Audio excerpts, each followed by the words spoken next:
Welcome to the Revolution Church podcast.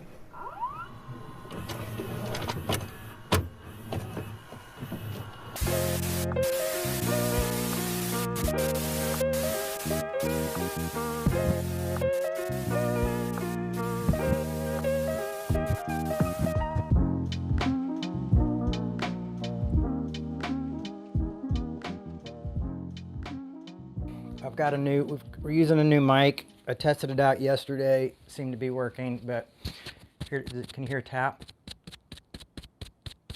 when I do that? Oh, good morning. So yesterday's Q&A was pretty awesome. Thanks everybody for showing up. Let's see if we can get that there. Get that there. One day we'll get the perfect angle. I can hear the taps. Yay! Look at that. So tell me, where did you hide the drugs? Yes, thanks to our good friend, volunteer extraordinaire, Josh, for saying, hey, we can fix the sound, and we can fix the sound affordably. And so I went to Fred Meyer's, my favorite grocery store. It has an electric department in it. And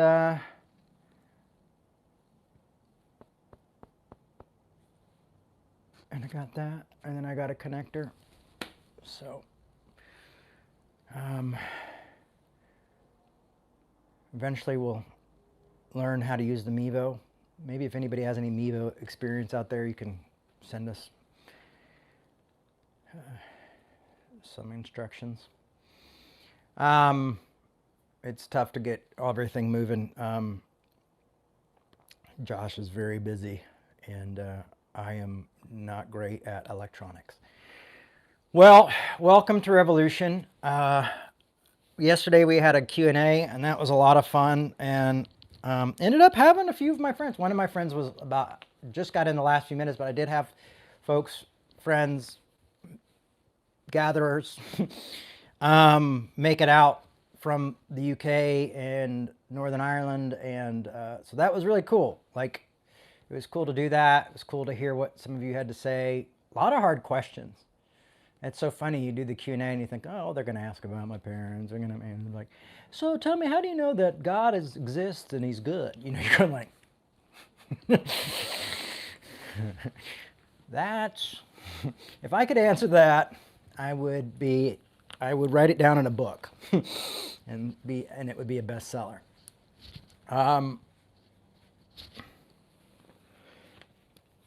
So folks, here's the thing. This is what we're going to do. We're going to get my overpriced Bodega Diet Cola, Diet Coke.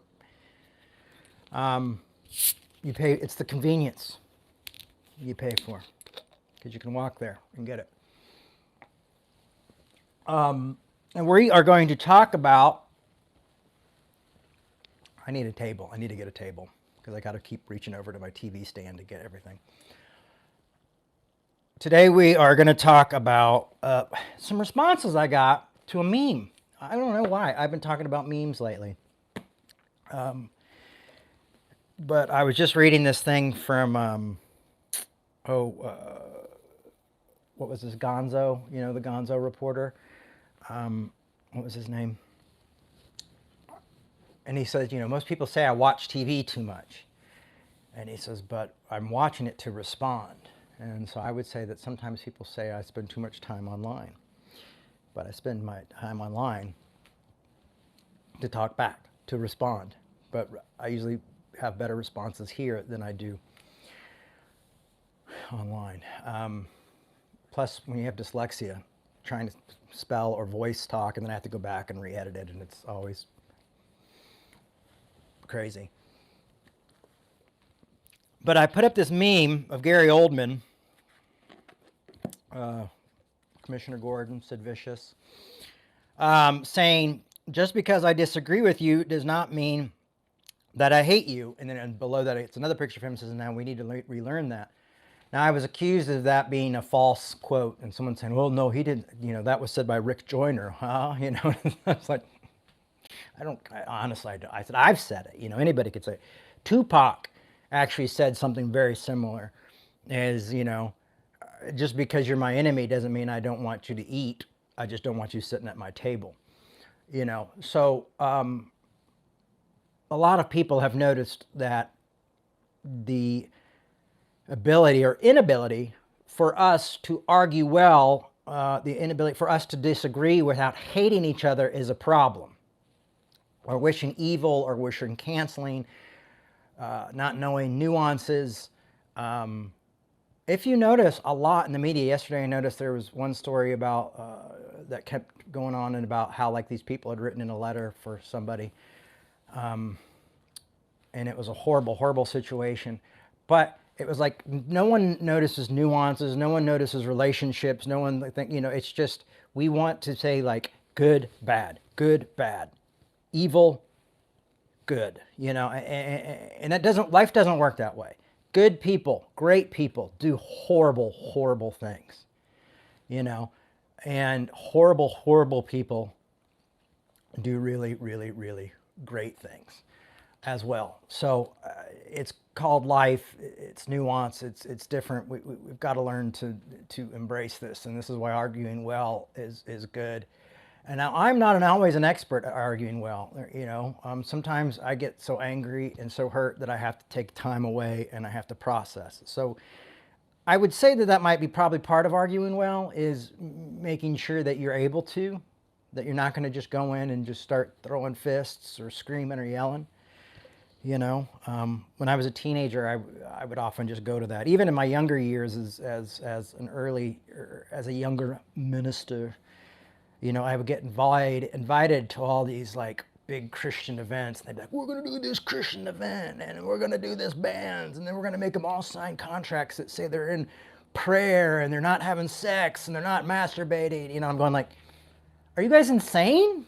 And then everybody would get mad at me because I just said that they were all insane, because like when these bands are on tour, you think they're just going to pray about this gig, or that they're going to, or they can't play within 500 miles.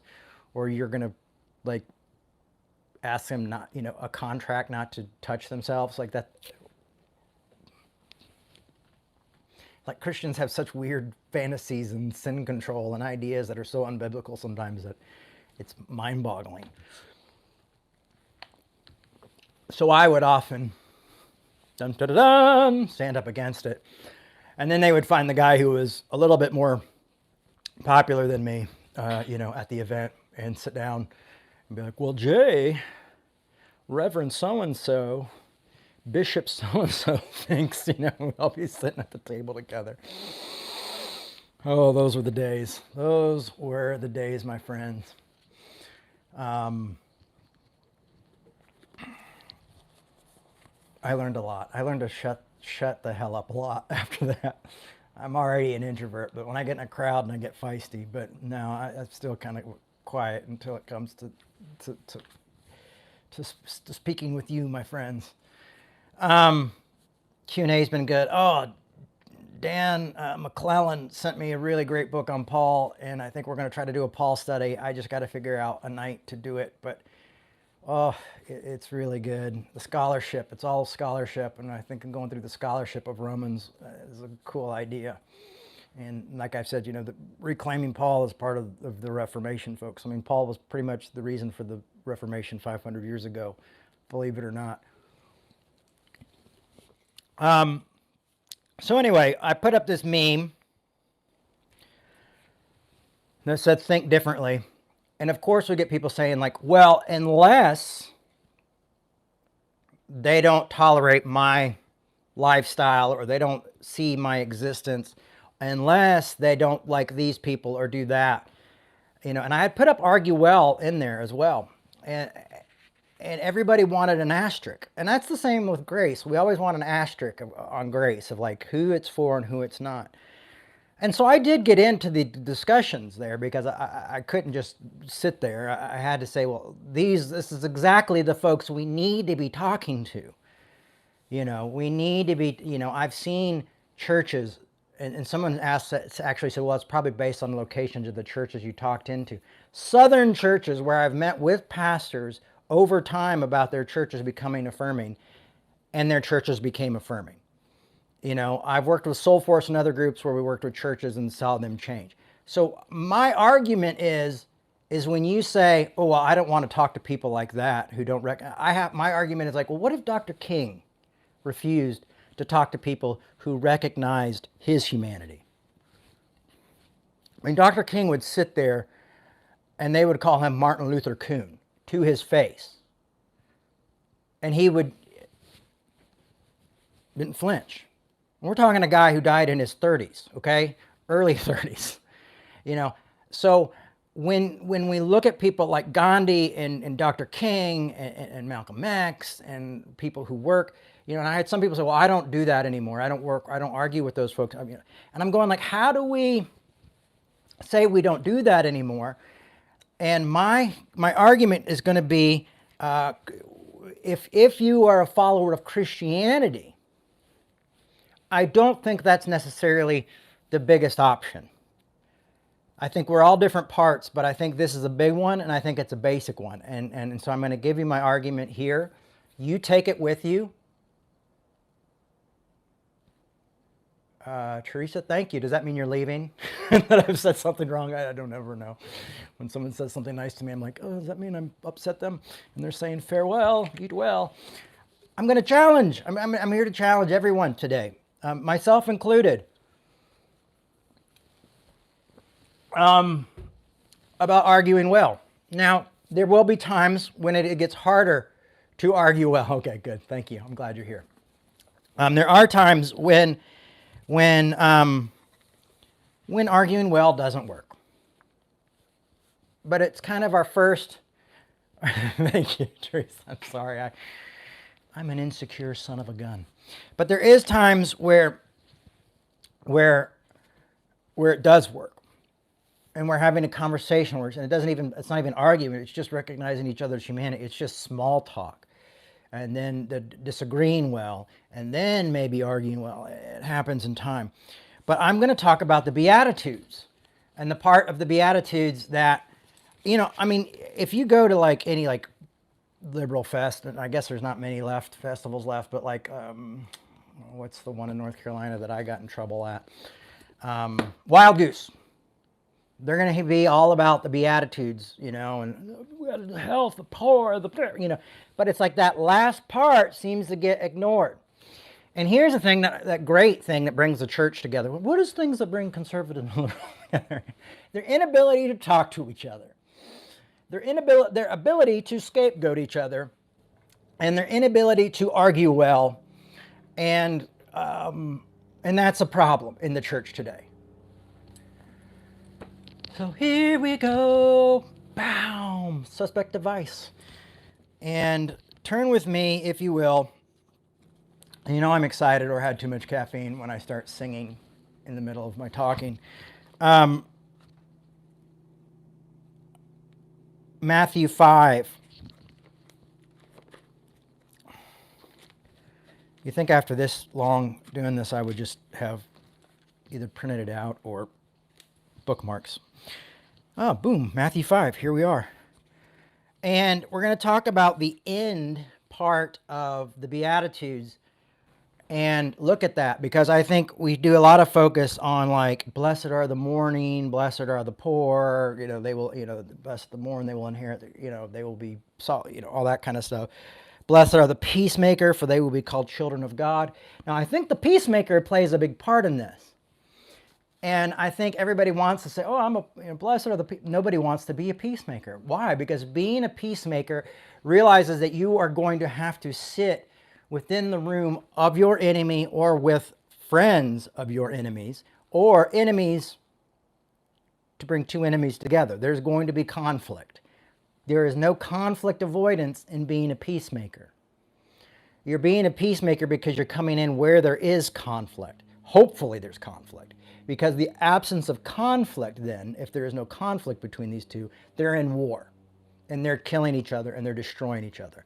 So that's what happens when we avoid conflict.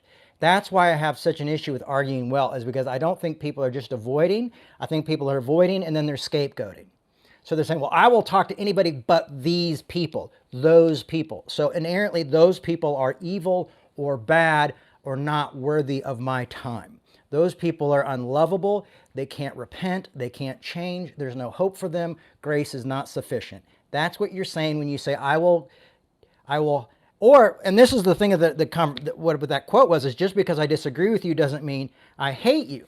So I asked one person, I said, well, does this mean that you disagree with me, so does this mean that you hate people? Well, how does hate come into it? I'm like, because that's the point. It just says because I disagree doesn't mean I hate you. So everybody's pushing back and they're saying, well, this is the right's argument for not loving gay people and blah, blah, and not recognizing my humanity. Maybe it is, but those are the folks we need to be talking to, because those are the folks that we want to see change. Those are the folks we want to have open conversations with. Those are like, I'm a gay affirming, I'm an ally. That's the hard work I had to do. I had to give up a lot. I had to be attacked by those people. I had to lose funding from those people. I've never recovered from that battle, but I never gave up having that conversation. Now my LGBTQ brothers and sisters say, hey Jay, we've got to have voice. You're a white straight male, maybe back things up a little bit. So I back things up. Back, beep, beep, beep, beep, beep, all. So there you go. But we're always going to look for an asterisk. We're always going to have a reason. And I'm going to say there is time for healing. There is time for therapy. There's time for preparation. This is not just a black and white issue. Nothing I speak about is. And so I'm not saying that this is what you're going to go out and do tomorrow, but it's something to maybe start reading about, start thinking about, seeking therapy about. I mean, honestly, that's what I've done. And there's still times I don't disagree well, okay? So we're going to look at that. But let's look at the Beatitudes. What do the Beatitudes have to say? I'd say at best, most of us have the C attitudes at best. Huh? But C attitudes? Maybe D attitudes. Some of you got D attitudes, you know what I'm saying? That's my dad joke for the day. The D attitudes. Cracked myself up when I wrote that today. Matthew 5:38 says, you have heard that it was said, an eye for an eye and a tooth for a tooth.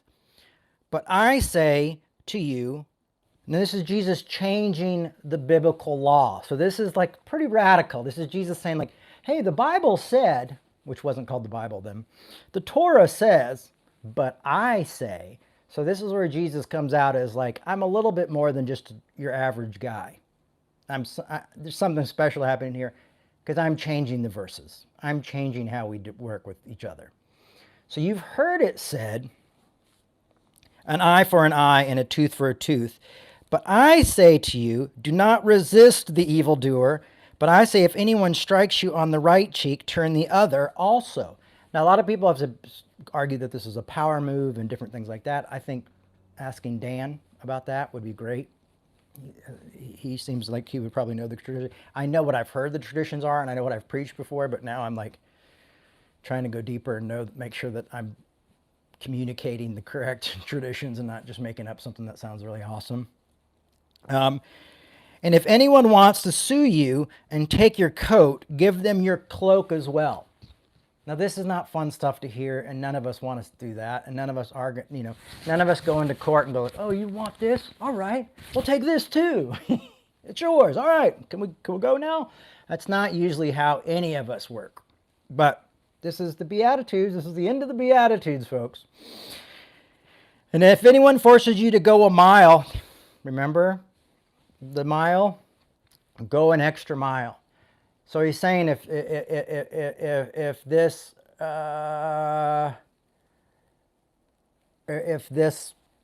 Roman soldier who is occupying your territory and killing your friends and neighbors, I mean, see, this is like the thing. It's like, well, toxic. They're toxic, Jay.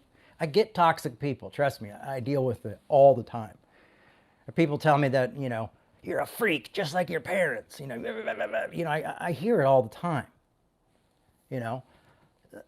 I'm 47. That was like 30-something years ago, and I still have people telling me I'm a freak like my parents. I've got one guy so obsessed with me denouncing my father on here's an option of arguing. He was so obsessed with me denouncing my dad and saying how horrible my dad is. And even when I said we disagree on a lot of things, that still wasn't enough, that I finally had to block him on social media. I couldn't handle it anymore. So sometimes arguing, well, you do your best, and then there's a time where you go like, maybe I can't do it.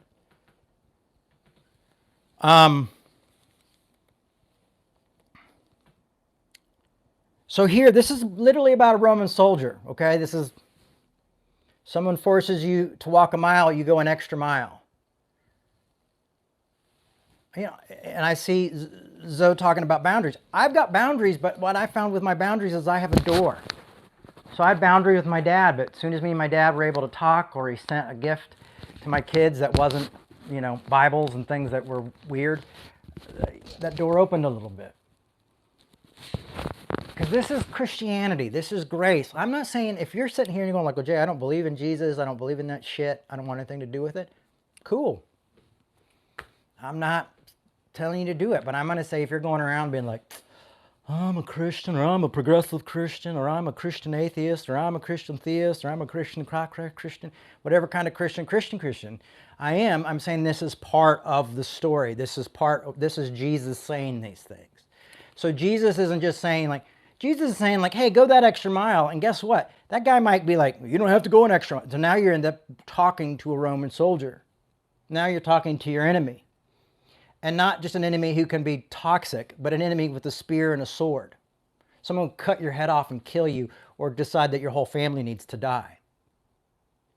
So this is what the Bible's saying, but we don't look at it that way anymore. We don't take it that seriously anymore. So now we want to cancel somebody because they like a different comedian than we do, or they laughed at a joke we shouldn't have listened to, or because they wrote a letter on behalf of a friend because a family member asked them to.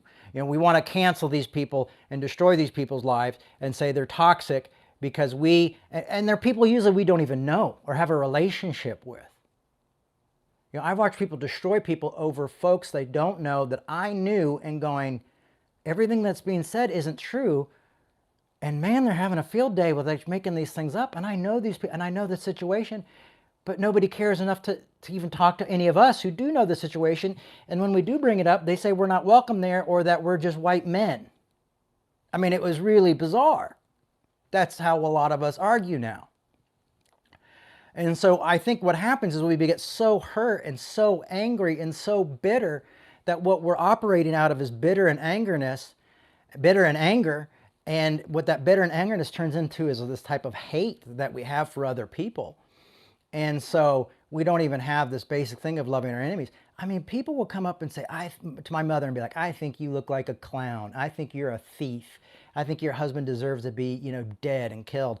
And she would be like, well, hi, honey. Least introduce. My name's Tammy Faye. How are you? And she would sit there and have a conversation with them. And 98% of the time win those people over. Or to get them just even more irated. Like, why are you being nice to me? So I've seen it lived out. At one time, my parents were the butt of the joke of this country. You know, I went to high school and would have to fight off kids because they hated my parents. Like I said, last week I'm dealing with more than one person who's telling me I'm crazy because of my parents, or that I must denounce my father because he's telling me all these speakers that my dad has on. And I'm like, you know what, should I obsess and like draw a map of conspiracy theories behind me about my dad? Because I just want him to be a good grandpa. I just want my kids to be happy that they got Lincoln Logs from him.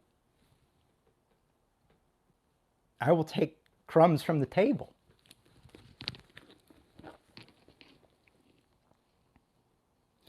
So if you think that this is Jesus saying like, don't talk to toxic people, the going the extra mile thing is kind of, sorry, might be time to go to DBT or time to get into a community and start working through some of this stuff. And starting to ask yourself, why am I afraid to communicate with other people? Why am I so angry? It might be time for it to be like, okay, so I will not talk to those people who don't recognize it. Well, why?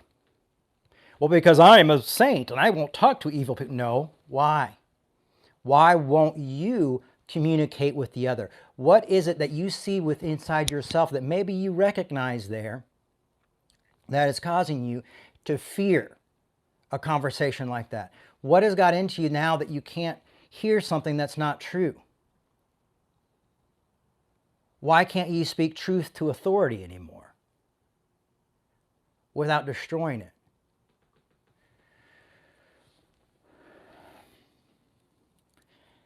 Give to everyone who begs from you. I wish I don't always do that. Man, I don't do that in front of my kids.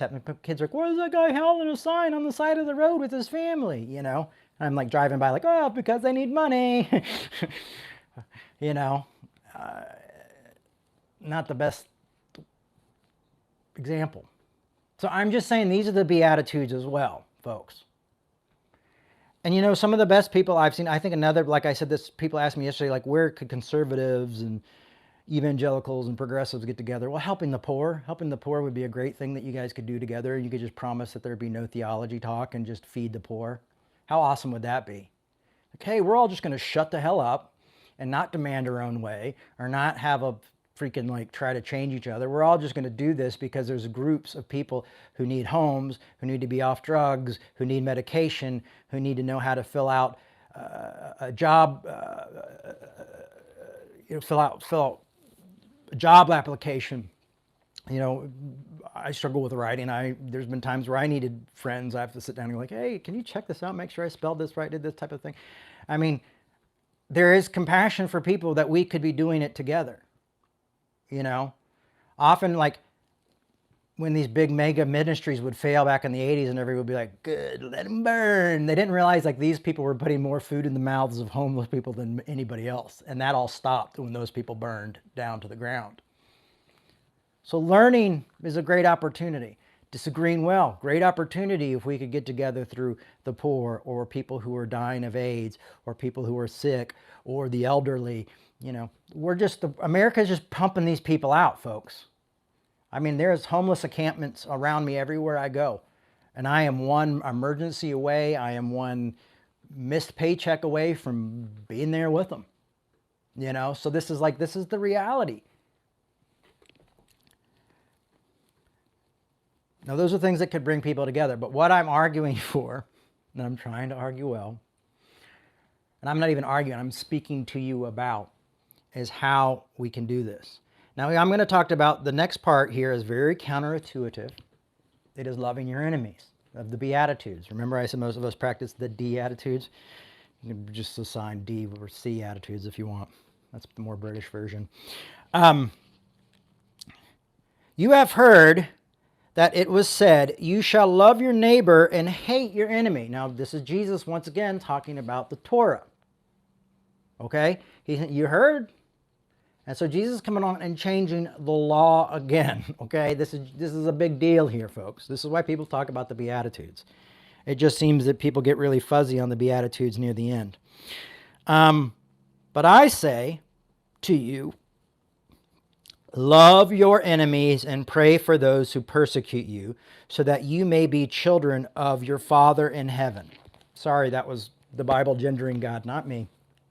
And I don't think God has a gender, so there you go. Enjoy that.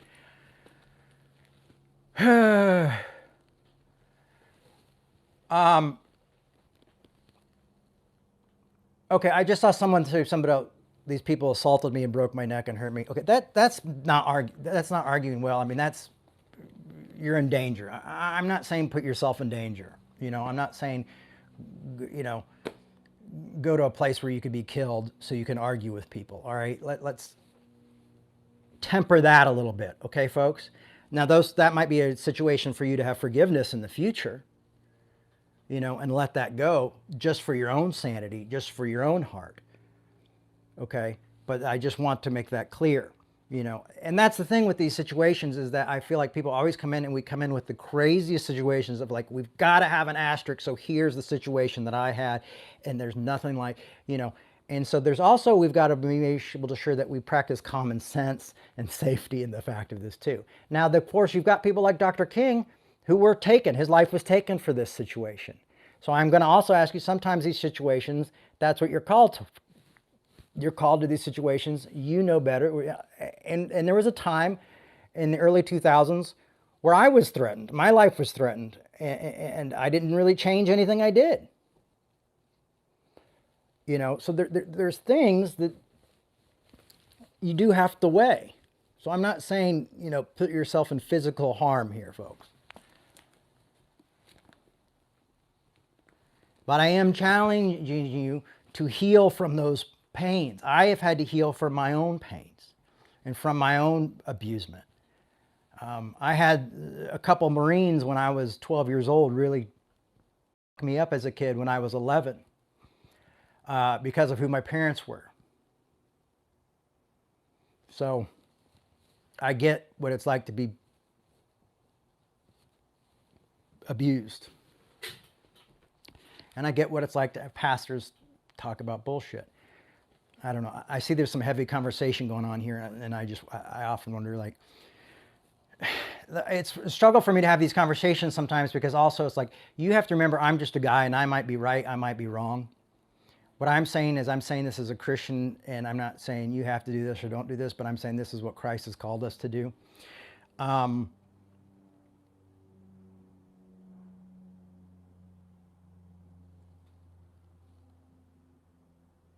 And pastors are wrong all the time. That's why we call this a gathering. I don't like to use the word pastor. But we also have to remember that when we sit and we listen to these pastors and we put them on pedestals, that we're also the ones allowing them to be on pedestals. So sometimes we also take the place, I'm going to trust them. And a lot of times it's because our parents told us we could and blah, blah, blah, so we were raised that way. But we also, like, people get so angry about Mark Driscoll in this town, and I'm like, yeah, but you attended the person's church, you went there, you freaking gave money. Like, it wasn't just that Mark Driscoll was a dick, it's that you guys bought it. Like, we play a part. There's nuances to these issues that we all have to accept our parts as well. All right, I'm getting a little bit off. You have heard that it was said, you shall love your neighbor, but hate your enemy. But I say to you, love your enemy, and pray for those who persecute you, so that you may be children of your Father in heaven. For he makes his sun rise on the evil and on the good, and the sound and rain on the righteous and on the unrighteous. So what Jesus is saying here is we're in a place where we have to realize, like, we've got to live and let live. You've got to live and let live in this situation. Because you're going to have righteous and unrighteous. Sun rises, rains on the righteous and the unrighteous alike. Life happens. For if you love those who do... Now here's another one. I think this is really good. And this is the challenge here. This is Jesus.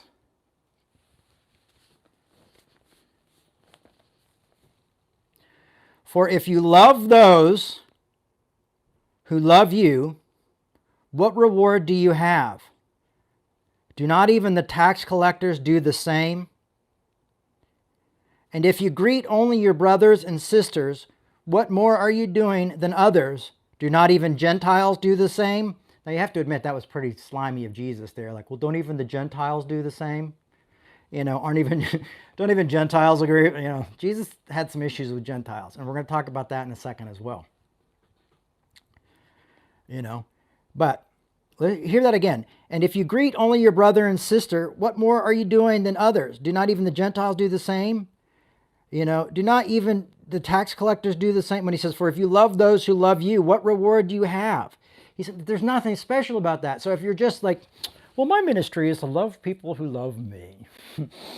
My ministry is to agree with people who agree with me and do that. That's why it's such a radical idea for Revolution to say we want to be a church of diverse thinking, not just diverse. Everybody's like, we want to be a rainbow. Yeah, but you want to be a rainbow and you want everybody to think like you. Our thing is like, we got to have diversity of thinking.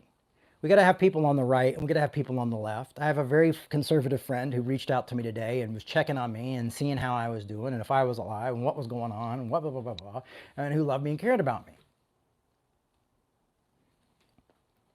And they don't agree with my theology. And my belief system completely, my politics completely.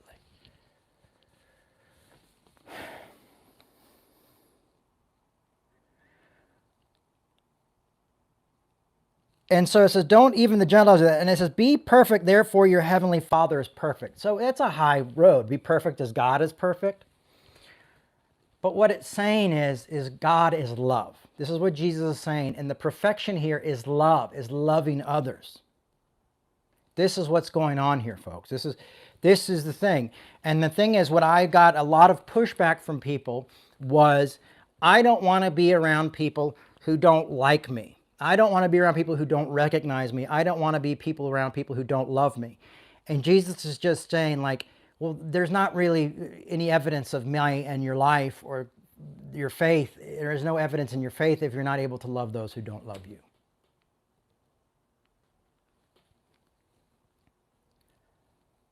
I know this is not a popular talk. I swear I get, even when I do Galatians, there's pushback on this.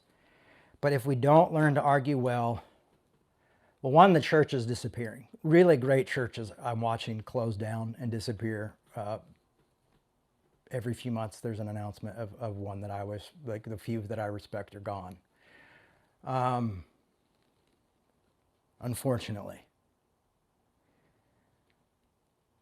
And now it's gotten to the point where most of the people who lash out at me, angry and upset, are liberals and progressives. And it's wild to me that this is happening. That these are the folks that don't want to love their enemies. These are the folks who are usually the ones that were always known for loving enemies, and not always. You know what? When my parents fell, it was conservatives and liberal Christians. They were all just, that's another area they united, is treating my folks and my parents like, lepers or scarlet A. Scapegoating. They all scapegoated equally together. No one wanted to take responsibility for them. So I get that. But what I'm trying to do is say that's not what we can't do that anymore. We're breaking people's lives apart. We were so shocked when people were kicking out their gay kids, and now we're teaching those kids that they've grown up to kick out their conservative parents.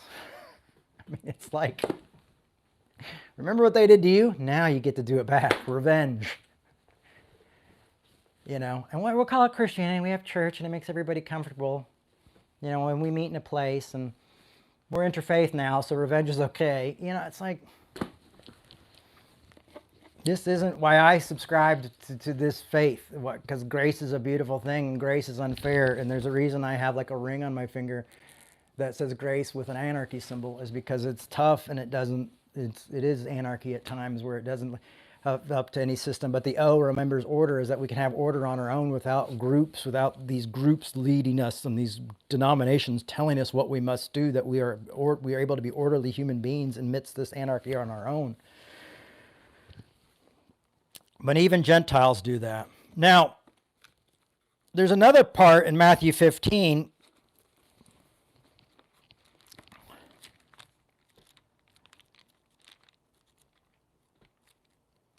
where you could justify some of this actions. So I'm going to let you know, because it's worth you looking at and seeing that people can say, wait a second, Jay, but Jesus did. Now the Apostle Paul comes along and even raises the higher bar even more, to be honest with you. But Jesus has his moments here.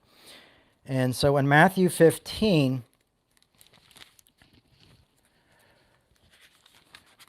Jesus is... Matthew 15, 21 says, Jesus left this place and went away, distracted of Tyre of Sidon. Just then a Canadian woman, a Canaan woman from the region came out and started shouting, "Have mercy on me, Lord, Son of David, my daughter is tormented by demons." But he did not answer her at all, and his disciples came and urged him, saying, "Send her away. She keeps shouting after us." She's making a lot of noise, not comfortable. Send her away. And so that's what they said, send her away. She keeps shouting after us. He answered, "I was sent only to the lost sheep." So he answers to this woman, "I was only sent to the lost sheep of the house of Israel." So he's saying, I'm only here for the Jews. This is what Jesus is saying. But she came and knelt before him, saying, "Lord, help me." He answered, and listen to this. This is Jesus being a real jerk right here. "Is it fair to take the children's food and throw it to the dogs?" So this is another, you could use it. This is another verse here where you could say, hey, well, Maybe I'm only called to a certain group and I see these people as dogs. And you think I'm being an asshole here. I'm honestly, this is what the Bible says right here. But Jesus repents in the moment though too. So you have to look at this. She says, "Yes, Lord, yet even the dogs eat the crumbs that fall from their master's table." Then Jesus answered her, "Woman, great is your faith. Let it be done as you have wished." And their daughter was healed instantly. It took Jesus some convincing for this Gentile woman. So it's going to have conversations, and sometimes we're even sitting there are arguing well. We're arguing well with the Son of God. We're arguing well with the Messiah. Going like, yeah, but I'm going to argue for a little bit more inclusion here. I'm going to, even those people that you feel that you weren't here for. And Jesus says, you're right.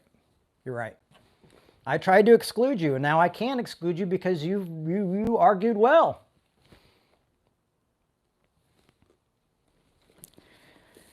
And I try to stay out of Galatians, folks. I really do. But it's like an addiction. I really like the Apostle Paul, and I really wish the church would get rid of the pastoral epistles and get back into the Apostle Paul, because I think that's one of the reasons why we're not showing grace and why we're not arguing well, is because Paul says so much about doing that, and everybody's like, Paul said this, so screw Paul, Screw Paul. That's my new name. Screw Paul. Romans.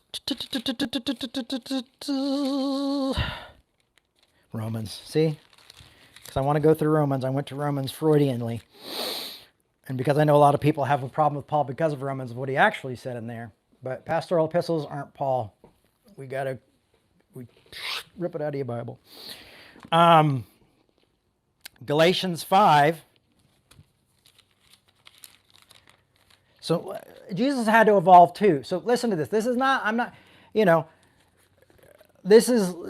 why I'm arguing well. I'm arguing for something that every one of us, that in even the biblical sense, had to argue. I mean, when Paul gets called to reach the Gentiles, he's like, you want me to talk to who and see what? Like these folks eat bacon. It smells really good. And then the whole book of Galatians is him begging two different groups to be unified and come together. And so this is part of that book. In book of Galatians 5:13, and now please hear this. And I'm sorry that we've lost half of the crowd at this point, because this is a part that I think is vitally important, and I hope people will come back and listen. Enough so that I had forgotten the part of 13, and I went back and rewrote this in, because I think this is really, really a vital part. We just lost somebody else, see? And this is a really vital part.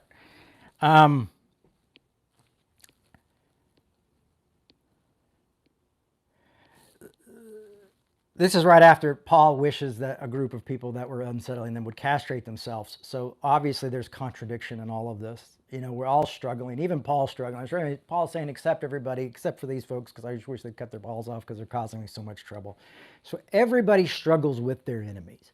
Everybody struggles with those who come in to cause to cause, what's the word I'm looking for? Division. Everybody struggles with it. Paul struggles with it. Jesus struggles with it. Everybody's sitting here struggling with it. But the call is to do your best, to be known by love, to love those who hate you, to take care of those who don't want to be in your presence. So hear me out. So right after Paul says he wishes these folks would castrate them, he says, "For you were called to freedom, brothers and sisters, only do not use your freedom as an opportunity for self-indulgence." Now, when I was growing up, the self-indulgence was, don't use the opportunity to listen to rock and roll music, secular music, and have premarital sex and smoke cigarettes. That was pretty much the message. It was like, put on a happy face and don't do anything bad. At least pretend well that you're not doing anything bad. So he goes, use your freedom and opportunity, but not for self-indulgence. But you have to look at the rest of the verse. It says, but through love become slaves to one another. Slave, there's not a happy word. And Paul knew what slaves were at the time. That was a big practice at that time. Become slaves to one another through love.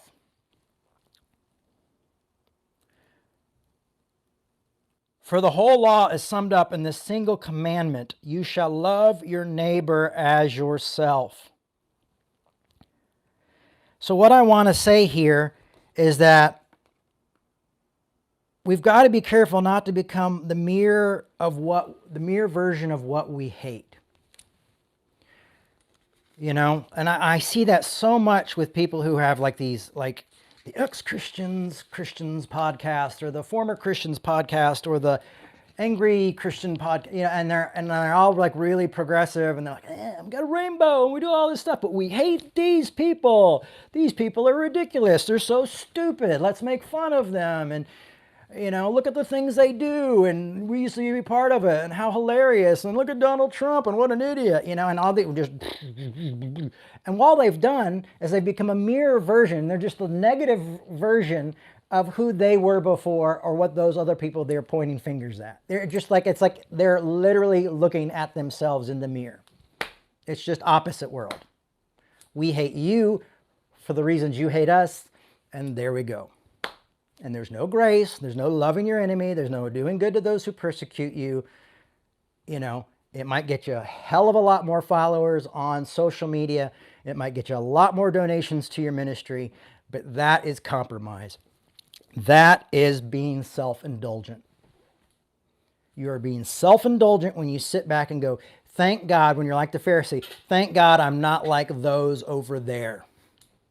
Thank God I'm not like that sinner over there. Thank God I'm not like those Pharisees over there. Thank God I'm not like those evangelicals over there. But you think everybody should accept your lifestyle, the way you live, the way you think, and that you're right, and that those people are wrong, and then those people think the same thing of you. So if you don't think that's some sort of weird, like you're taking some weird indulgence, and that you're not some mirror image of these other folks, you've missed it. You've just traded one extreme for the other. You just traded one legalism for another version of legalism. One hate for another type of hate. So this is what happens when we don't argue well. This is what happens when we're worried about conflict. We go straight to war, and that's canceling. You're canceling that whole group out because you're saying they're all fools and they're all idiots.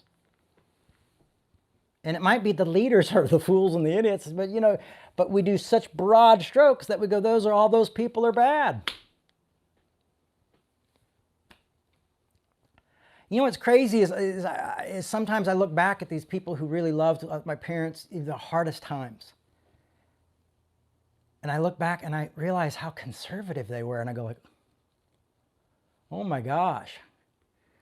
They were such, like, how were they so compassionate and loving? Like, even me, I get confused.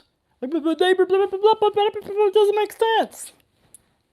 It's called contradiction, folks. That's why Hegel writes all about contradiction. That's why I have a piece of metal I wear on my chest that says contradiction, and nuances and things like these. Because I've seen some of the most loving, compassionate people on social media get super angry with me because I posted something that says, just because I disagree with you, it doesn't mean I hate you. And all of a sudden it seems like I thought better of you, Jay Baker. And I get this too, I'm really disappointed. You know, and does it sting a little? God, yeah, it does sting. And it's things that I have to sit there and have to say, like, whoa, what about Dr. King? And what about this? And what about that? You know, and like, oh, are you mansplaining to me? No, I'm having a conversation. Are we insane? Have we gone nuts? Like, we have figured out so many ways to not argue and not have issues and not have conflict, that all it is complete war or complete isolation.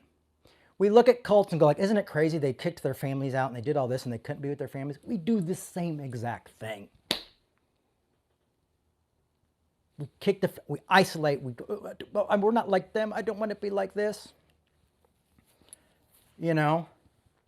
To the point where we get sayings of like, if I go like, well, I'm not like those Christians or other Christians, then people are like, oh, I've heard that one before. You know, like we can't even defend ourselves. So we're such a jaded group of humans that when people defend themselves and say, well, not all cops are that way, or not all women are that way, or not all men are that way, or not all whites are that way, or not all blacks are that way, or not all Asians are that, and oh, quite defensive, The lady do protest, I do say, too much, and it's like, so we've just made it impossible to have any conversations or defend oneself or walk in and say, well, I think differently. Oh, sure you do. And we won't know unless we have a conversation or argue, well, a hashtag's not going to freaking solve it. So it goes on to say, you shall love your neighbor as yourself. So when you are self-indulgent, we're just indulging in ourselves because we're saying, like, I don't indulge with the enemy. I gave that up a long time ago. What you're saying is I've given up following Christ and I've given up following Christianity, and I cherry pick just like the other side does. And I'm self-indulgent.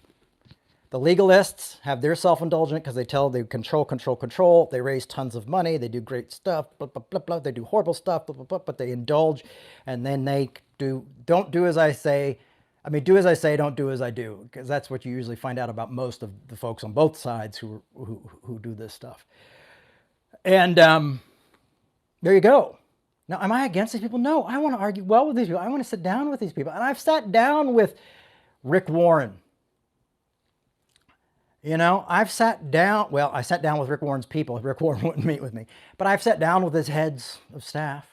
I've sat down with Joel Osteen one-on-one, have a hard conversation. I've sat down with people and pastors and people who didn't like me and didn't like the people I was with. That's the weirdest part. Is you're like, you don't see, I'm fine, but everybody else in the room is bad, and I'm just bad by association. That's another weird place. So I get it. I get it when your friends are being attacked. That's when you get the most angry. And you want to be like, don't worry, I'm going to hate these people on your behalf. And then they're like, whoa, slow down. Don't let that eat you up inside. So it goes on that Paul says here in 15, if however you bite and devour one another, this is one of my favorite parts, take care that you are not consumed by another. You end up destroyed. You end up consumed. They win. Your hate for other people eventually takes over everything within inside you. Your inability to have a conversation with people who disagree with you, because that's just life in life's terms. That's one of the things I learned in 12-step program, is that I had to learn to live life on life's terms, or it wasn't going to work. Or I'd have to deny it through the bottle, or I'd have to deny it through religion, or I'd have to deny it through drugs, or through pills, or through abusive behavior, or through over collecting, or through overspending, or through over whatever, I would have to find other voids to fill these areas if I didn't front it. I became very self-indulgent. So here's the thing is, liberal legalism is will justify everything it does as well. And like I said, we control one, we trade one control or one country club for another country club. I've decided to move over to that country club. They're a little bit more accepting. No longer going to hang out with those people, even though that you were those people over there, us and them. So it doesn't matter to me if you are progressive or conservative. Legalism is legalism. We're all having the adventure of missing the point.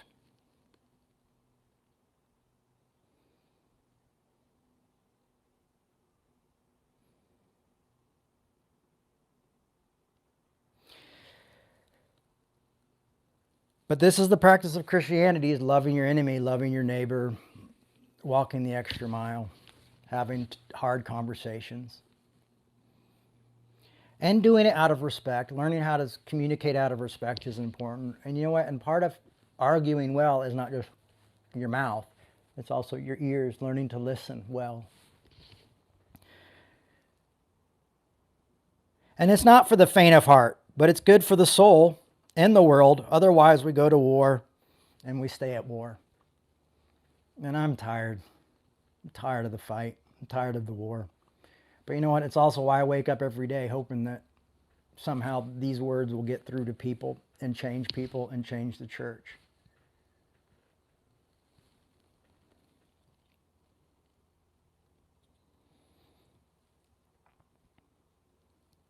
So we've got to stop othering the others that we seem unworthy.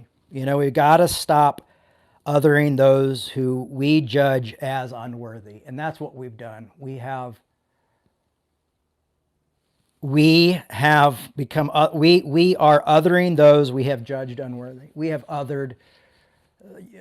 My progressive friends, you have done a good job of judging and othering. Not all of you, but some of you have done a really great job of othering the conservatives. My conservative friends, you have a long history of very well othering those. I mean, goodness gracious, what's really funny is I have this personal account where I share stuff with my kids on one of the social media things. And most of the people who follow me are people I grew up with and stuff, and a lot of them are conservatives, And one way I could tell was I put up the fundraiser thing and they're asking people to support Revolution. And it was like, it was like, chirp, chirp, chirp, chirp, chirp, chirp, chirp. And I even wrote, like, I know most of you think I'm a heretic, But he said anything. 500 kids are back. 500, 70 likes. Kids are back at school. We love it. Like, hey, I need help. Oh, it's weird. Someone must have not shown up in the in the Facebook messages. You must have not gotten the that one must have just, something must be wrong with. I'll report that to Facebook. So I get it, and it's hard not to be like upset. It's hard to be like, God will take care of me. Don't worry. Sorry, I'm not going to go crazy, but man, it's really tough to do this. It's not for the faint of heart. We want grace with an asterisk. We want to love our enemies with an asterisk. And you know what? I could preach this on and on every week for the rest of this year and use different verses to prove this point. I could do it. I had such a cornucopia of biblical texts I could use to argue why arguing well, why loving our enemies, why going the extra mile, why not saying an asterisk next to grace or an asterisk next to arguing well, or why it's okay to disagree with people and not hate people who disagree with you. It's okay not to hate people who don't think you're worthy of being alive. We usually, when people like that are alive, we call them saints. And we call them saints because it's a very unusual thing to do. And then when they die, we really celebrate them. But I say, let's celebrate them and let's celebrate those folks' lives, like my mother and Dr. King and Malcolm X and Gandhi. And let's celebrate their lives by reproducing their work, because that's what they were called to do. They were trying to get us to reproduce that love, to reproduce that grace, to reproduce those conversations.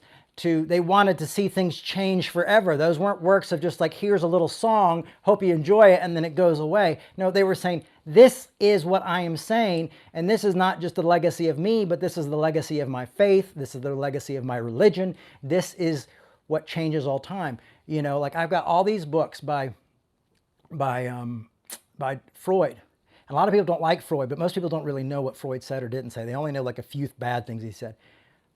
But he wrote really well and really simple. And I think the reason he wrote well and simple was because he wanted a legacy of people who were healthy and knew about their mental health and knew the reasons we do things and the way we treat each other, and know what the unconscious is and what we're dealing with and what our childhood experiences, how they may reflect in our life every day. Like, this is the work that was meant to be reproduced. These books and Jesus' words and stuff were written down because they wanted to see them reproduced, not because it was just a nice story that maybe we could make a film about one day or something like that to entertain us. That's my talk today. We have a special guest speaker next week. Our friend Zoe will be with us. Very excited about that. And I will be at Steve Peters' memorial service next week. and being a part of that. And so I'll be in the air coming back from the memorial service. And to honor Steve Peters, I would like to ask you all to donate to Revolution, because that's the one thing he said I never did enough of, and he would always push me to do, is ask people to give financially. So I will ask you to share this talk with other people, talk about this talk with other people, try to apply these ideas to your life with other people. It's not easy. It does tough. I struggle with it all. I'm struggling with it right now. I got somebody I'm very upset with right now, and I'm struggling. I'm struggling with it. It's not easy. But you can go to revolutionchurch.com, and if you like what you hear and you want to continue to see this go out and this word spread and reproduce, and it's not about my legacy. These words are coming from Jesus and Hegel and Dr. King, and even Freud and all these. I'm just wanting to be a messenger that continues this message, and this message carries on and continues to grow and reproduce. You don't have to build a statue to me and be like, he said some nice things after he died. I don't need that. What I do need in order to get this message out there is for you guys to support the work. And you can do that through PayPal, and we got the other one, which I can't even remember the name of right now because I'm so exhausted from this talk, because I really did put everything I have into it. And I really do believe it firmly.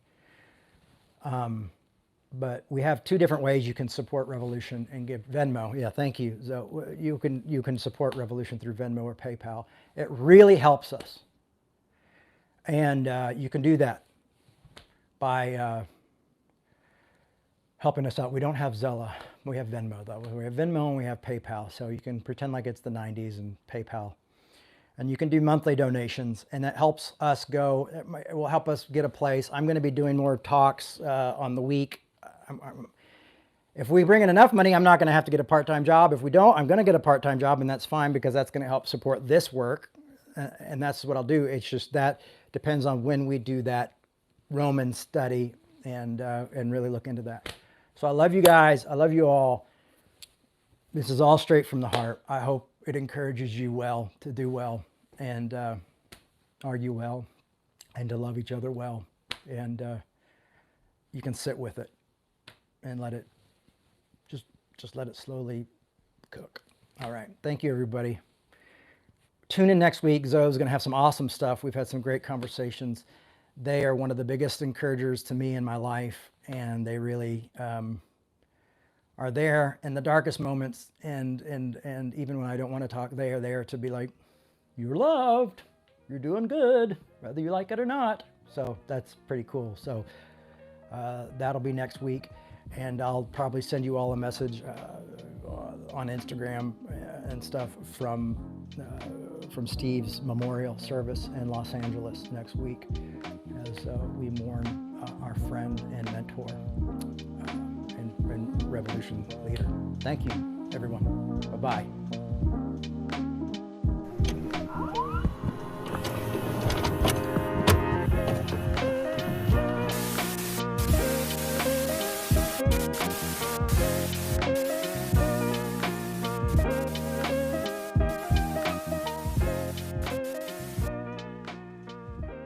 Thanks for listening. We hope you enjoyed this podcast. To make your 100% tax-deductible donation today, please visit revolutionchurch.com/donate. You can also learn more by clicking the donate section on the website.